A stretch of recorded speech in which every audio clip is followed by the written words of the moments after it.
अर्थार्थी भक्त ध्रुव संसार का आकर्षण रखने वाले आर्त और अर्थार्थी भी भगवान के ही भक्त होते हैं, परंतु धन के लिए भगवान का नाम लेने से या कोई दुख दूर करने के लिए भगवान का नाम लेने से उसे अर्थार्थी या आर्त भक्त नहीं कहा जाता। अर्थार्थी और आर्त भक्त तो वे कहलाते जो धन के लिए केवल भगवान के ऊपर ही भरोसा रखते हैं। धन प्राप्त करेंगे तो केवल भगवान से ही, दूसरे किसी से नहीं, ऐसा उनका दृढ़ निश्चय होता है। जैसे ध्रुव जी महाराज को नारद जी ने कहा कि तुम वापस घर को चलो, हम राजा से कहकर तुम्हारा और तुम्हारी माँ का प्रबंध करवा देंगे, तुम्हें राज्य भी दिलवा देंगे। ध्रुव ने जब इस बात को स्वीकार नहीं किया तो उसे डराया कि देख, जंगल में बाघ, चीते, सर्प आदि बड़े बड़े भयंकर जंतु हैं, वे तुझे खा जाएंगे। पर न तो वह डरा और न धन के लोभ में ही आया। ध्रुव जी तो नाम जप में लग ही गए। यद्यपि ध्रुव जी की आरंभ में शुद्ध भावना नहीं थी, उस समय उनके मन में राज्य का लोभ था। इस विषय में श्री गोस्वामी जी महाराज कहते हैं, ध्रुव सगलानी जपेउ हरि नाउ, पायहु अचल अनुपम ठाहु।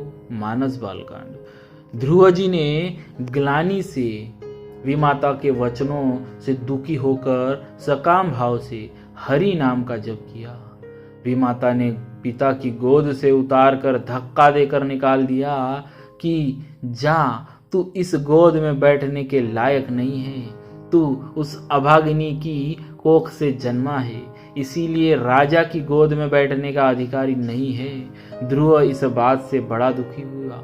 ध्रुव ने माँ से पूछा तो उसने भी कहा, तेरी छोटी माँ ने जो बात कही है वह सच्ची है।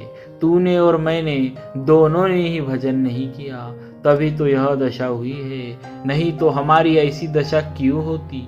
ऐसा सुनकर वे महाराज से ही राज्य लेने की इच्छा को लेकर भजन में लग गया।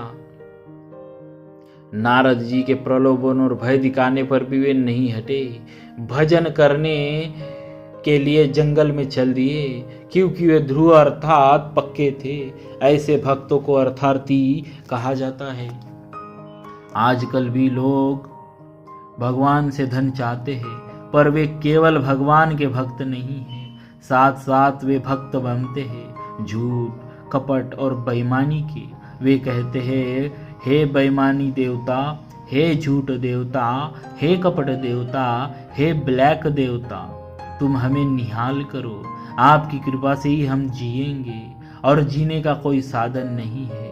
वे भी एक तरह से अर्थार्थी भक्त है, पर है वे पापों के भक्त, भगवान के नहीं। जो भगवान का भक्त होगा वह पाप क्यों करेगा? क्या पाप जितना भी ताकत भगवान में नहीं है? राम राम।